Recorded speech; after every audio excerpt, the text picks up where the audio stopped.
آج کا لطیفہ۔ ایک عورت نجومی کے پاس گئی۔ نجومی عورت کا ہاتھ دیکھ کر بولا، انتہائی افسوس کی بات ہے کہ آپ بیوہ ہونے والی ہیں۔ عورت غصے سے، الو کے پٹھے، وہ تو مجھے بھی پتہ ہے۔ مجھے یہ بتاؤ، میں پکڑی جاؤں گی کہ بچ جاؤں گی؟ ایک امیر لڑکی کو امتحان میں ایک غریب خاندان پر مضمون لکھنے کو کہا گیا۔ لڑکی کا لکھا ہوا پیج پڑھ کر ممتحن کی آنکھیں باہر آ گئیں۔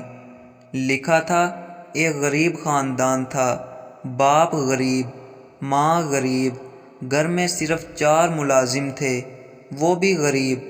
بچوں کے پاس پرانے آئی فونز تھے، صرف ایک BMW کار تھی، اس کا بھی رنگ اترا ہوا تھا۔ 3 کمروں میں سیکنڈ ہینڈ AC تھے، ایک پرانے بنگلے میں رہ رہے تھے۔ پورا خاندان بڑی مشکل سے عیش کر رہا تھا۔